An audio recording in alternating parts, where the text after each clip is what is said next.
할렐루야. 하나님께서 오늘도 말씀을 통해서 은혜 안에 살아가는 삶에서 계속 우리가 생각해보고 어떤 것이 정말 은혜 안에 살아가는 삶일까 함께 계속 말씀을 나누도록 하겠습니다.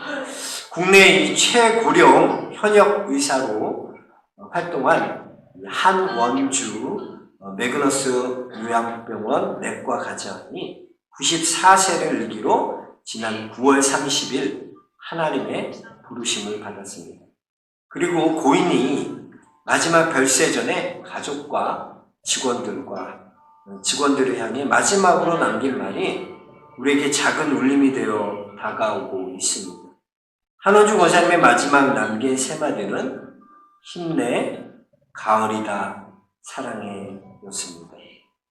이 세 단어가 코로나 시대를 살아가고 있는 우리에게 작은 희망의 메아리로 울려 퍼지는 것 같습니다.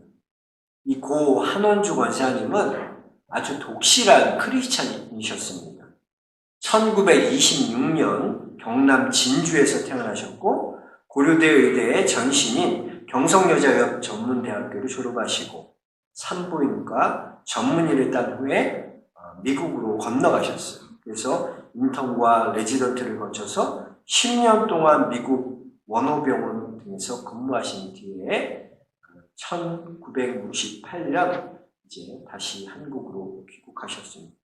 당시에는 미국에서 이렇게 의학을 공부한 사람들이 얼마 없어서 소문이 미국에서 공부하고 왔다는 소문이 나니까 병원이 너무나 잘 되는 거예요. 유명세를 타고 병원이 유명해지고 돈을 그렇게 많이 벌었다고 합니다. 그러던 1979년 여름에 이 한 권사님 인생의 터닝 포인트가 되는 사건과 마주치게 됩니다.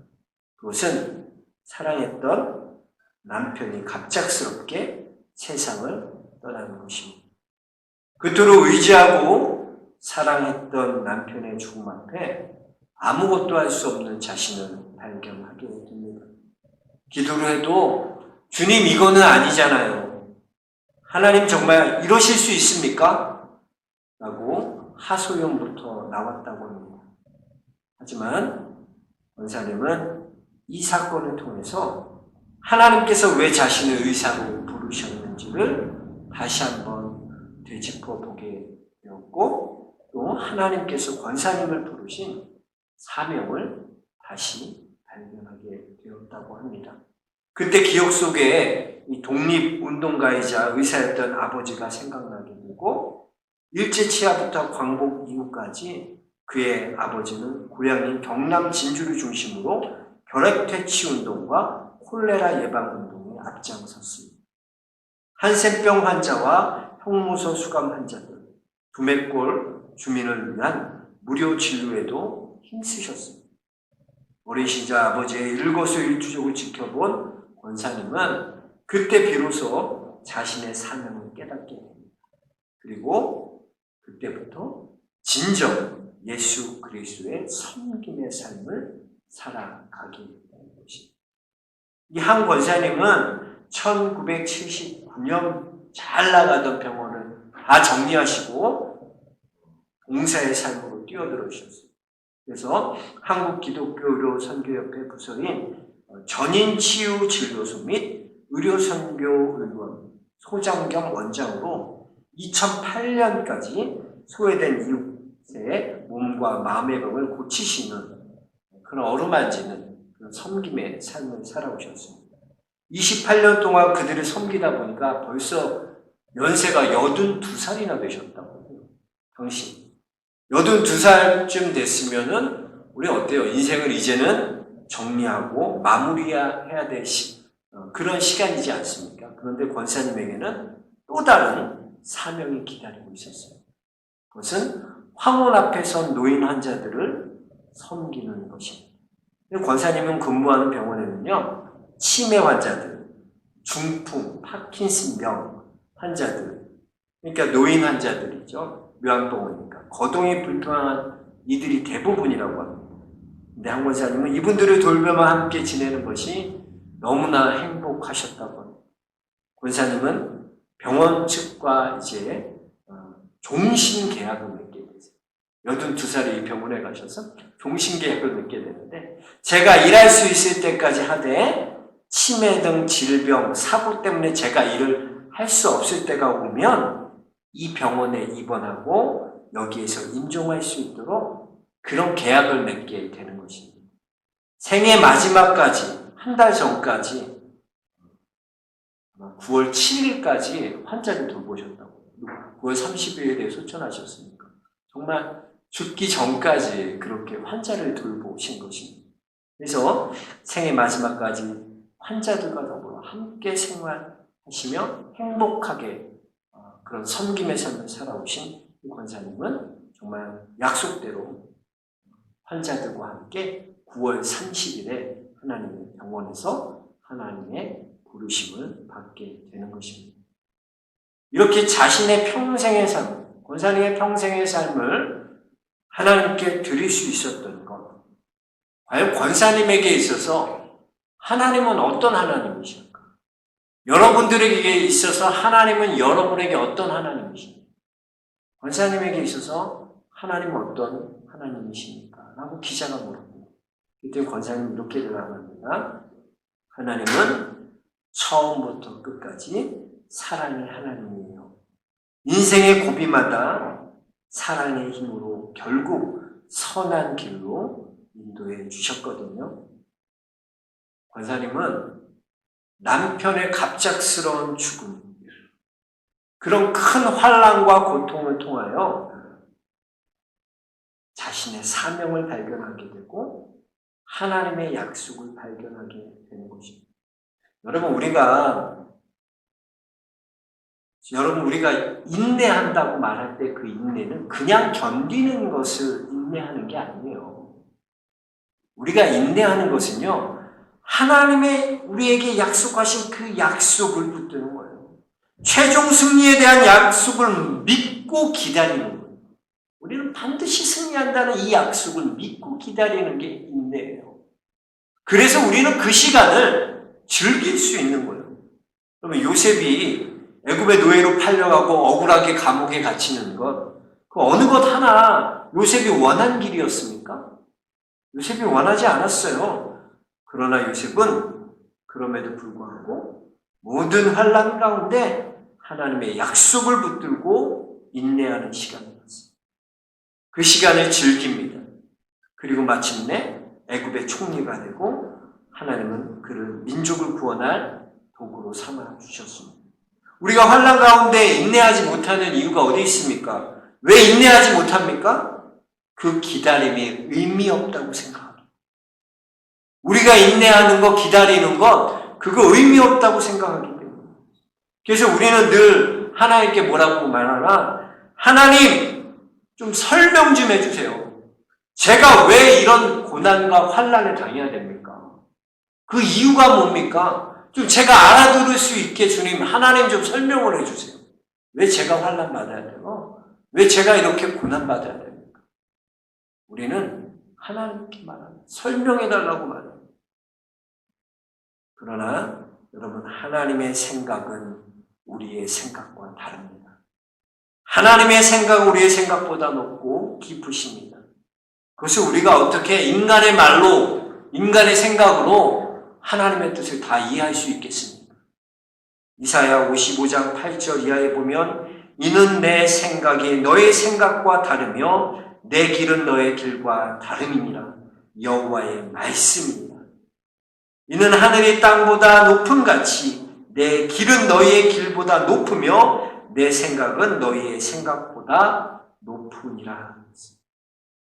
우리는 환난 가운데 설명이 필요한 것이 아니라 비록 하나님의 계획을 우리는 다 알 수 없지만 하나님의 뜻은 알 수 없지만 하나님의 약속을 붙들고 그 약속을 바라보며 그 시간을 인내하는 사람이 되어야 할 줄로 믿습니다.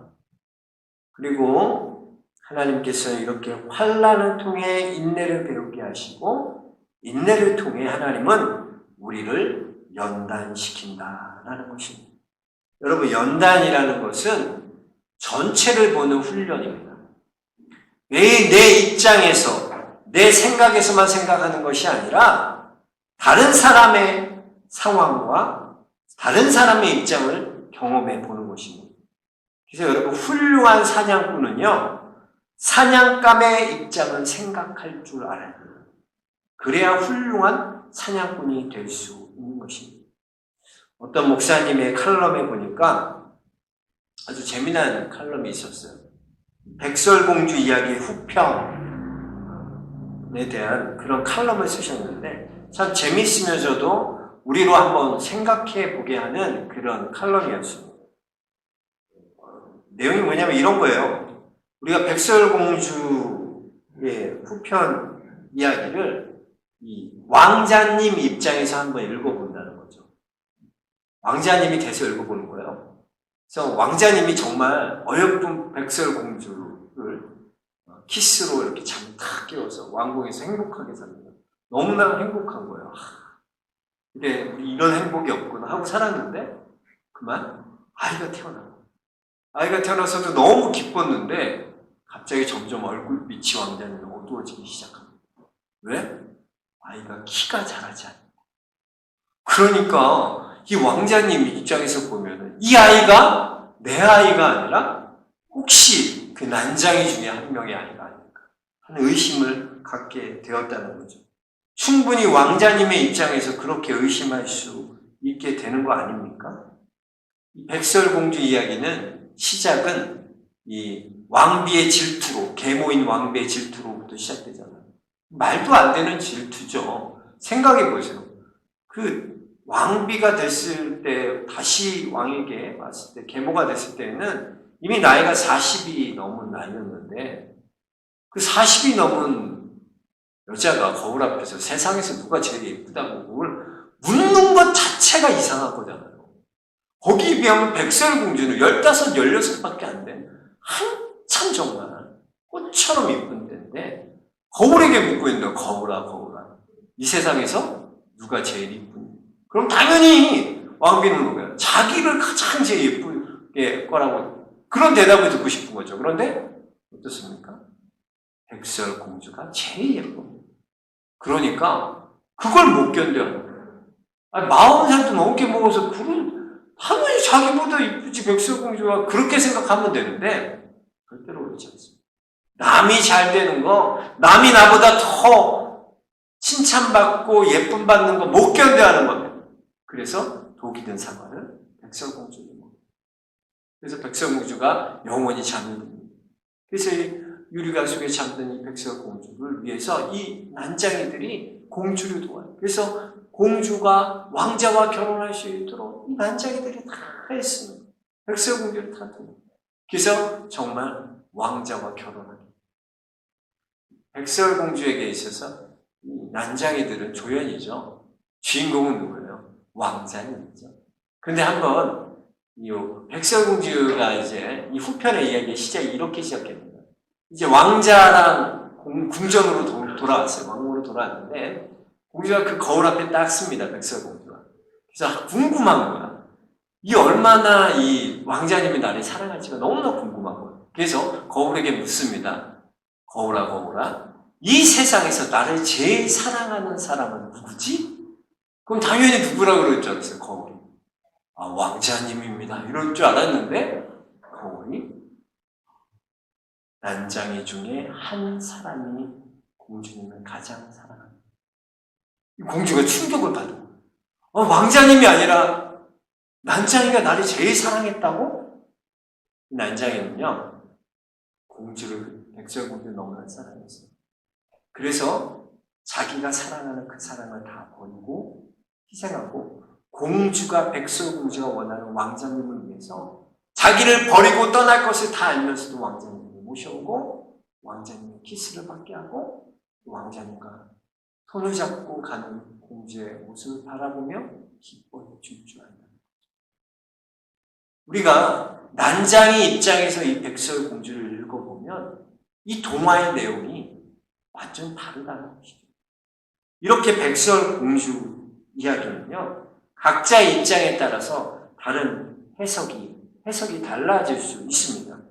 그러면 제가 여기에서 여러분들에게 한번 문제를 드리겠습니다. 누가복음 15장에는 탕자의 비유 이야기가 나옵니다. 잘 아시죠? 탕자가 돌아온 탕자예요.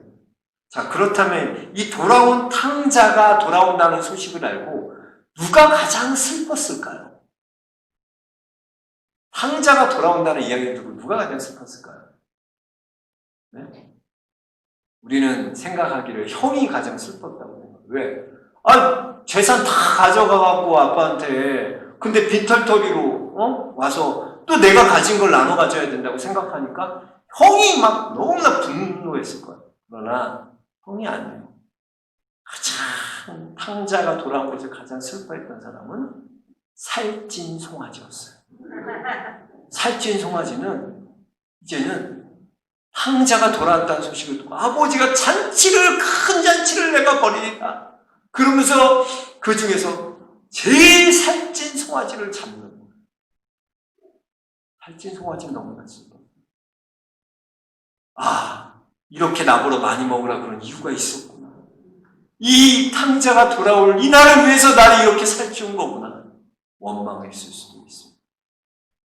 우리가 연단이라고 하는 것은 내 입장, 내 생각, 내 고집, 내 것으로만 보는 것이 아니라 상대방으로 입장을 바꿔서 상대방을 보여, 상대방의 생각을 생각하고 상대방의 마음을 알아주는 것, 그것이 바로 연단의 모습인 것입니다. 연단은 역지사지입니다. 내 생각, 내 입장대로 생각하는 것, 전체를 볼 수 없어요. 우리가 전체를 보기 위해서는 여러 모양의 사람들의 마음을 알아야 돼요. 그래야 전체를 볼 수 있는 거예요. 성숙함이란 연단받는 것입니다. 내가 옳다고 외치는 것이 아니라 입장을 바꾸어 상대에 대해 생각해 보는 거예요. 내 아픔만 보이는 것이 아니라 연단을 통해 우리는 다른 사람의 아픔을 볼 줄 알아야 돼요. 우리가 어렸을 땐 그렇잖아요. 부모님이 나를 얼마나 사랑했는지, 우리가 얼마나 부모님이 우리를 키우시면서 고생하시고 애쓰셨는지를 잘 몰라요, 자녀들이. 그거 아는 자녀들이 어디 있어요? 몰라요. 얼마나 수고하고 애썼는지. 그래서 엄마가 나한테 해준 게 뭐 있냐고. 엄마 아빠가 뭘 해줬냐고 우리한테. 엄마는 우리를 사랑하지 않아. 엄마 아빠가 왜 사랑하지 않아? 그런 이야기들을 종종 할 때마다 부모님들의 가슴이 너무나 아픕니다. 그런데 막상 우리 자녀들이 결혼을 하고 자기도 똑같이 부모가 되보면 그제서야 부모의 마음을 조금 알게 됩니다. 아이가 태어날 때, 우리 아이가 태어날 때 기쁨을 보면서 어머니가 내가 태어났을 때 이렇게 기뻐하셨겠구나. 내가 처음 걸음마를 띄고 엄마, 아빠라는 말을 외칠 때 이 기쁨, 우리 엄마, 아빠가, 우리 부모님께서 내가 이렇게 걸었을 때, 내가 이렇게 말했을 때, 내가 유치원 갔을 때, 내가 초등학교 입학했을 때, 내가 대학교 들어갔을 때, 이렇게 기뻐하셨겠다. 그 기쁨을 조금이나마 이해할 수 있는 부모가 되고 그 입장이 돼봐야 부모의 마음을 조금이나마 이해할 수 있다는 것입니다. 연단은 바로 이런 우리를 성숙하게 만드는, 부모가 돼야지 성숙한 거예요. 결혼을 해서 아이를 낳아야지 그 마음을 알 수 있는 거예요. 그리고 우리의 영적인 연단의 모습도요, 이거와 같은 겁니다. 매일 내 얘기만 들어달라는 어린아이. 하나님 내 얘기 좀 들어보세요. 내 얘기 좀 들어보세요. 우리는 맨날 주님 내 기도 좀 들어보세요. 내 기도. 이제는 주님이 원하시는, 주님이 내게 말씀하시는 것이 무엇일까? 주님이 내게 원하시는 것이 무엇일까? 그것에 더 관심을 갖고 그 말씀에 더 귀를 기울이는 것, 그것이 영적인 연단의 모습입니다. 예전에는 기도하면 주님 이렇게 해주세요, 저렇게 해주세요 기도했는데 내 고통과 내 아픔만 얘기했던 나였는데 이제는 주님 그것을 통해 나에게 무엇라고 말씀하시는 겁니까? 주님 이 고난과 이 어려움을 통하여 하나님 내게 뭐라고 말씀하십니까? 하나님의 음성을 듣기 원합니다. 하나님의 뜻을 알기 원합니다. 하나님께 귀를 기울이는 것, 그것이 연단의 모습입니다. 목회도 마찬가지입니다. 내가 계획을 짜고 어느 교회에 이 프로그램 했더니 너무나 부흥하고 잘 됐더라, 성공했더라 해서 그것에 하는 것이 아니라 하나님이 우리 교회에 원하시는 것이 무엇일까를 생각하고 거기에 귀를 기울입니다. 하나님의 입장에서 생각합니다. 내가 하고 싶은 것이 아니라 주님의 입장에서 주님이 원하시는 것이 무엇인지에 더 관심을 갖고 그 음성에 집중하는 것, 그것이 바로 영적인 연단인 것입니다. 저와 여러분이 이런 영적 연단의 귀한 과정들을 경험하는 복된 성도의 삶이 되시길 축복합니다. 매일 나에게만 머물러서 하나님 내 얘기 좀 들어주세요. 내 얘기 좀 들어주세요. 매일 거기에 만족하고 거기에 머물러 있어요. 이제는 하나님의 입장, 하나님이 보십니다. 하나님이 원하시는 게 뭘까? 내 삶 가운데 하나님께 귀를 기울이는 것, 그것이 우리의 연단의 모습인 것입니다. 그리고 마지막 세 번째는 소망입니다. 환난은 인내를, 인내는 연단을, 연단은 소망을 이루는 줄 알미라 그랬어요. 여러분, 이렇게 우리가 우리의 자신의 문제와 우리 자신의 생각에서 벗어나 하나님의 입장에서 하나님의 음성에 귀를 기울이기 시작하면 우리 삶에 놀라운 변화가 일어나는데, 그것은 바로 영적 연단을 통해서 소망을 이루게 되는 것입니다. 즉, 이 소망은 나에게 나오는 것이 아니라 하나님으로부터 우리가 그 하나님께 귀를 기울이고 그분의 음성을 듣기 시작할 때 참 소망을 깨닫게 된다는 거예요. 우리는 이것을 그냥 지식으로 알아서는 그런 거구나가 아니라 우리는 이것을 정말 내 삶 가운데 맛보며 누리는 그런 삶이 되어야 될 줄로 믿습니다. 성도에게 있어서 환난 중에 즐거워할 수 있는 근거 어디 있습니까? 환난 자체가 즐거운 게 아니라니까요. 우리는 환난을 통해서요 인내를 배우는데, 그 인내는 뭐예요? 하나님의 약속, 최종적인 승리를 바라보게 하는 그 약속이에요. 그 약속을 붙드는 것이 인내예요. 여러분 가운데 그냥 나는 이 어려움 견뎌내야지, 그가 아니라 하나님이 여러분의 약속하신 그 최종 약속을 붙들고, 그 약속을 붙들고 믿고 바라보는 거예요. 그러니까 그 인내의 시간이라는 것은 내게 고난의 시간이 아니라 즐거워할 수 있어요. 왜? 승리하는 것을 알기 때문에. 그리고 우리는 이 인내를 통해서, 우리 하나님의 약속을 붙드는 걸 통해서 우리는 내 입장에서, 내 생각으로만 생각했던 나의 모습에서 이제는 하나님의 입장에서 나는 거죠. 하나님의 입장에서. 하나님, 내가 하나님의 입장, 내가 목사인데 하나님이 날 보실 때 어떨까? 내가 장로인데 하나님 날 보실 때 어떨까? 내가 이런 직분 맡고 있는데 하나님이 날 보실 때 어떨까? 우리가 이렇게 나의 입장이 아니라 하나님, 그것이 연단이에요. 이 연단을 통해서 우리의 마지막은 어떻게 됩니까? 소망을 이루게 되는 줄 알미라. 그래서 이 소망이라는 것은 근본적으로 내게서 나오는 게 아니에요. 우리로부터 나오는 게 아니라 위에서부터, 하나님으로부터 안으로, 밖에서 안으로 들어오는 거예요. 하나님으로. 우리가 그 약속의 말씀을 붙들고, 그리고 하나님께서 우리에게 주신 그 약속을 바라보며 붙들고, 또 하나님의 말씀에 귀를 기울이며 하나님이 내게 뭐라고 말씀하시는지 하나님 입장에서 생각하게 될 때 비로소 하나님 주시는 참된 소망을 우리가 만나게 된다는 것입니다. 저와 여러분이 은혜 아래 살아간다는 건 이걸 그냥 아는 게 아니라 내가 삶 가운데 경험하며 누리는 거예요. 여러분 삶 가운데 자꾸 이것을 경험하고 누리셔요. 내가 환난 가운데 내가 기뻐할 수 있는 근거가 어디 있습니까? 약속입니다. 최종적인 그걸 붙들어요. 상황이 아니에요. 어떤 환경이 아니에요. 그 약속을 붙드는 기쁨이 있고, 하나님 입장에서 이제는 그 음성을 들으려고 여러분 귀를 기울이셔야 돼요. 매 하나님 내 얘기 들어주세요. 내 것 좀 들어주세요. 내 거 해주세요가 아니라 이제는 하나님이 우리에게 원하는 것, 하나님이 우리 영락교회에 원하는 것, 하나님이 나에게 원하는 것, 하나님이 그 음성을 우리가 들을 줄 알아요. 그 음성에 더 귀 기울여요. 그럴 때 어떻습니까? 우리는 연단의 과정을 통해 소망을 만나게 됩니다. 소망을 이루시는 그 하나님 만나게 된다는 것입니다. 이게 바로 은혜 아래 살아가는 자의 삶의 모습인 것입니다.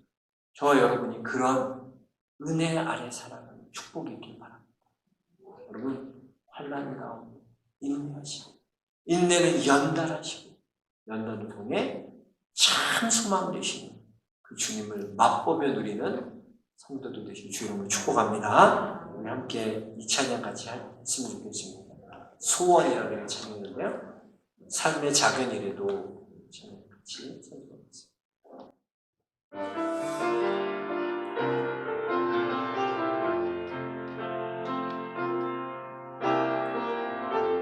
삶의 작은 일에도 그 마음을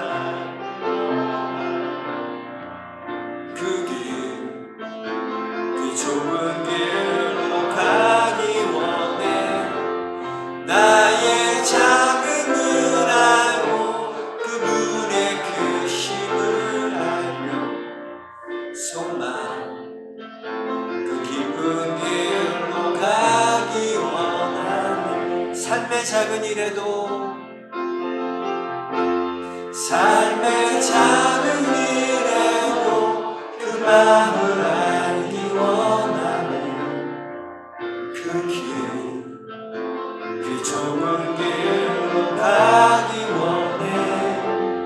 나의 작음을 알고 그분의 크심을 알며 소망 그 깊은 길로 가기 원하네.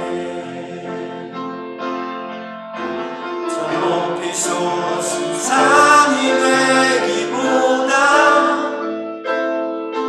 여기 오른직한 동산이 되니 내 가는 길만 비추기보다는 누군가의 길을 비춰준다면 내가 노래하듯이 또 내가 얘기하듯이 살기 난 그렇게 주기 원하네. 삶의 한 절이라도 그분을 닮기 원하네요. 사랑 그 높은 길로 가기 원해. 저 높이 솟은 산이 되기보다 저 높이 솟은 산이 되기보다 여기 오름직한 동산이 되기 내 가는 길만 비추기보다는 누군가의 길을 비춰준다면 내가 노래하듯이 또 내가 얘기하듯이 살길 나 그렇게 주기 원하네. 삶의 한 절이라도 그분을 닮기 원하네.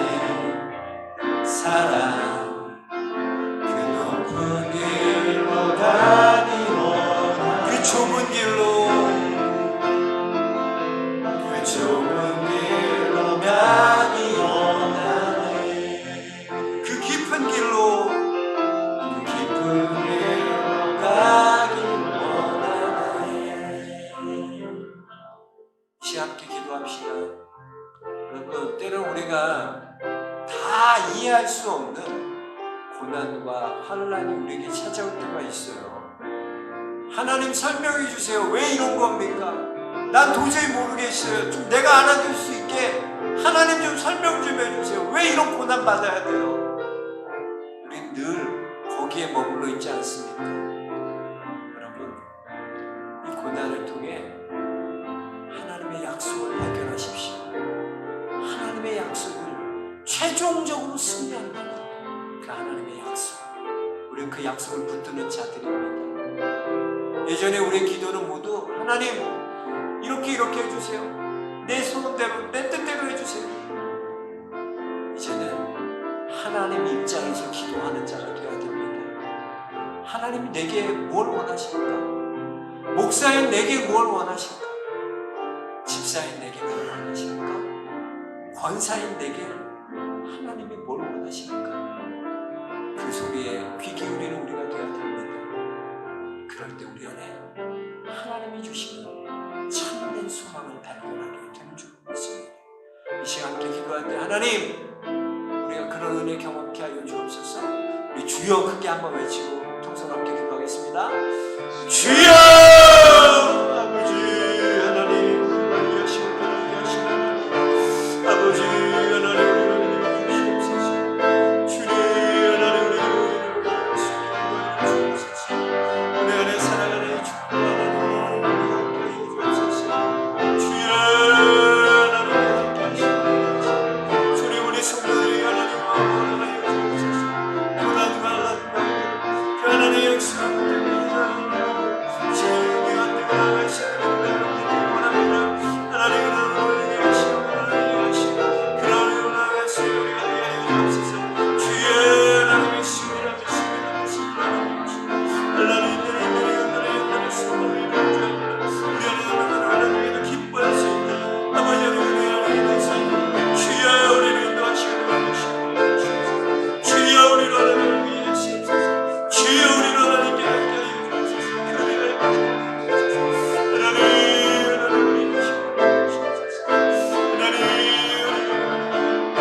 우리의 환난을 통해 우리가 하나님의 약속을 발견하고 인내하게 하시고, 이제는 하나님 우리가 내 기도 들어주세요, 내 거 들어주세요가 아니라 하나님 나에게 말씀하시는 것, 하나님이 내게 원하시는 게 무엇일까?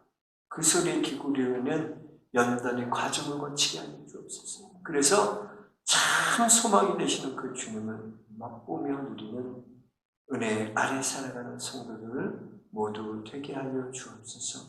예수 그리스도로 만들어 기도합나이다. 아멘. 다 같이 일어나겠습니다. 옆 사람과 인사하겠습니다. 은혜 아래 삽시다. 네, 은혜 아래 하시고 다음 주 추수감사주일 잘 준비할 수 있도록 추수감사주일 정성을 다하여 하나님 앞에 드리실 수 있기 바랍니다. 그리고 청년부 모임은 이번 주부터 시작합니다. 오늘 오후 찬양 예배 후에 청년부 모임 시작하겠습니다. 목양실에서 청년부들은 오후 찬양 예배 후에 목양실에서 모이겠습니다. 오늘 귀한 특순 고물 심장 10%밖에 안 되는 심장으로도 하나님 앞에 찬양하다 가겠습니다. 사명 갖고 하는 귀한 찬양. 김영훈 여사님 감사합니다. 하나님께 큰 영광 받으셨을 줄로 믿습니다. 박수로. 이제 우리 같이 사랑의 띠로 함께 찬양하고 축도하고 예배 마치겠습니다.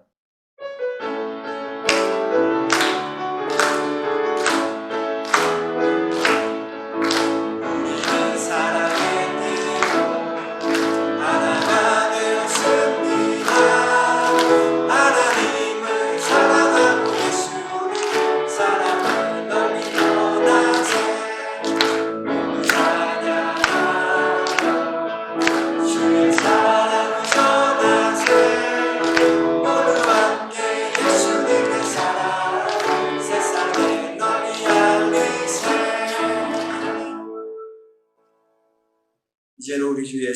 예수의 은혜와 우리 아버지 하나님의 다음 없는 사랑과 성령의 감화 감동 역사 교통하여 주시니 이제는 모든 환난은 인내를 연다는 소망을 이루는 줄 아니라 이 말씀대로 살기 원하길 결단하는 영락의 모든 교우들 머리 위에 그의 가정이 나아가는 길 위에 이제부터 영원토록 함께 하시기를 간절히 축원하옵나이다. 아멘.